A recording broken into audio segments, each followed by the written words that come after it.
Le samedi 6 août 2016 avait lieu dans le cadre des Nuits d'Arc Rituel un concert de Rosa Crux. Alors Rosa Crux, un groupe goth rock ou un collectif d'Arc Rituel? Pour ma part, j'ai un peu ma réponse.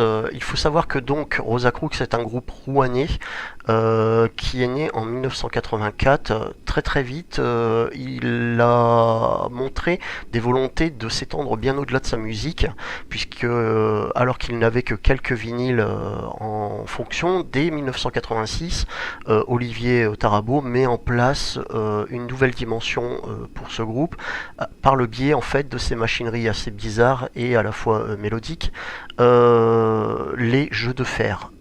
Donc voilà, une démarche très assumée dès le début, une volonté de ne pas d'explorer du moins au-delà des frontières musicales.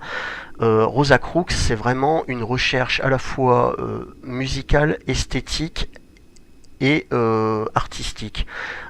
Donc une recherche de l'art mais avec un grand A et un grand S. Évidemment, Rosa Crux à la base, dans son énergie primaire, c'est la collaboration de Claude Fény et de Olivier Tarabo.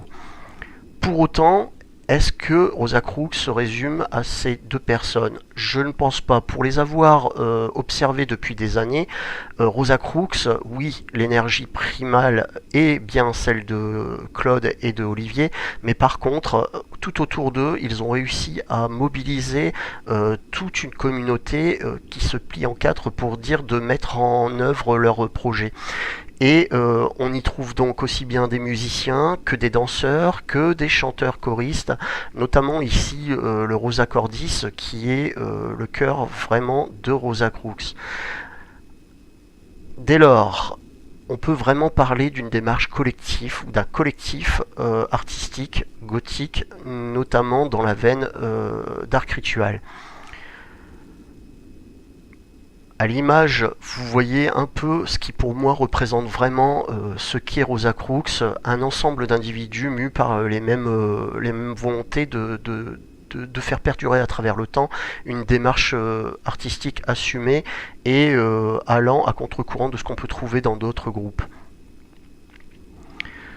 Ici, les jeux de fer, oui, c'est une des parties justement qui est hyper intéressante et qui montre un peu la mécanique de ce groupe qui est Rosa Crux, c'est-à-dire une recherche constante d'améliorer les choses, de faire de nouvelles choses,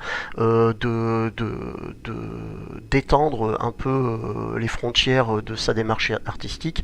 Ici, ce sont les Vialara, des roues où les rats tournent et font et frottent en fait des cordes dans un bruit assez strident. La danse de la terre, alors voilà, c'est ça. Pour moi, cette image rend vraiment bien hommage au concert de Rosa Crux. C'est-à-dire qu'un concert de Rosa Crux, il ne faut pas s'attendre à y participer en simplement restant à sa place et regardant un groupe jouer sa musique. Non. Dans un concert de Rosa Crux, vous serez éclaboussé par la terre lors de la danse de la terre, vous serez survolé par des drapeaux à un rythme saccadé, vos oreilles seront des fois vrillées par des bruits métalliques venant de machines improbables. C'est ça un live Rosa Crux et c'est pour ça qu'on aime ce groupe. Donc voilà, j'espère que cette présentation succincte vous a plu. Pour ma part, je vous présente mes excuses, mon matériel vieillissant, c'est vrai que la qualité des lives n'est pas terrible. En tout cas, j'essaierai de le changer. Allez, salut!